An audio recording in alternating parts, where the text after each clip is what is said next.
तो नमस्कार बच्चों, आज हम लोग टेंस पढ़ेंगे। सबसे पहले थोड़ा सा इंट्रोडक्शन देख लेते हैं कि टेंस होता क्या है।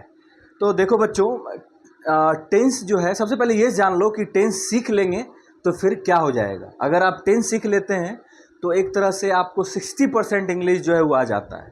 मेरे हिसाब से टेंस जो है वो बैकबोन है इंग्लिश का, वो बोलने के लिए, इंग्लिश को लिखने के लिए, इंग्लिश को समझने के लिए। तो टेंस बहुत ही ज़रूरी है। तो आज हम लोग टेंस ही देखने वाले हैं। सबसे पहले जान लेते हैं कि टेंस का जो हिंदी मीनिंग होता है वो काल होता है। अब देखो बच्चों, टेंस जो है एक चैप्टर है, उसमें हम लोग क्या सीखते हैं। हम लोग सीखते हैं कि वर्ब जो है उसका यूज़ करके अलग अलग टाइम फ्रेम को बताना।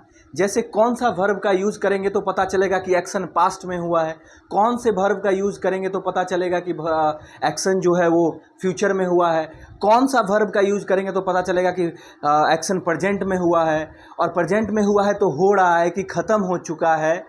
इस तरह का कोई भी एक्शन का समय बताने के लिए जो वर्ब का कम्बिनेशन होता है वो अलग अलग होता है। उसको सीखने के लिए हम लोग टेंस पढ़ते हैं। तो यहाँ पर हम लोग देखेंगे एग्जाम्पल देख लीजिए आप। सबसे पहले देखिए, अगर हमको कोई चीज़ बताना है, एक सेंटेंस है यहाँ पर जो बताना है कि कोई आदमी एप्पल जो है उसका हैबिट है एप्पल खाना, तो आई ईट एन एप्पल। इससे सिर्फ ये ईट है यानी कि वर्ब का फर्स्ट फॉर्म है। तो इससे क्या पता चल रहा है कि ये जो घटना है ये प्रेजेंट टेंस की है।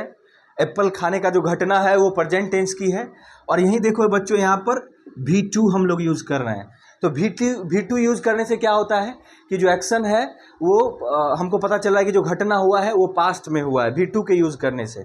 और ये विल ईट लगा दिए, विल सेल लगा दिए, तो इससे हम लोग को क्या पता चलता है, जो एक्शन है वो फ्यूचर में हुआ है। तो हम लोग को कुछ नहीं चेंज करना होता है, ना ये चेंज करना, ना सब्जेक्ट चेंज करना है, ना ऑब्जेक्ट चेंज करना है।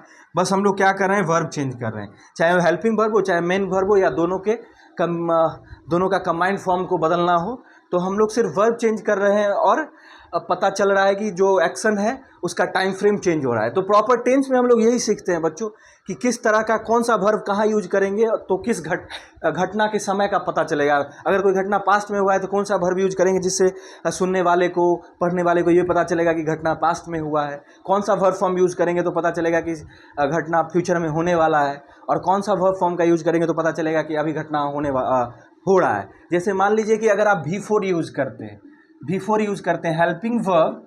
हेल्पिंग वर्ब के साथ इज, एम और आर के साथ अगर V4 लगाते हैं आप लोग, जैसे I am eating an apple अगर हम लोग लिख देते हैं बच्चों, तो उससे क्या पता चलता है कि देखो एम है प्लस V4 है, मतलब घटना जो है प्रेजेंट में कंटिन्यू है, चालू है, ख़त्म नहीं हुआ है, चालू है।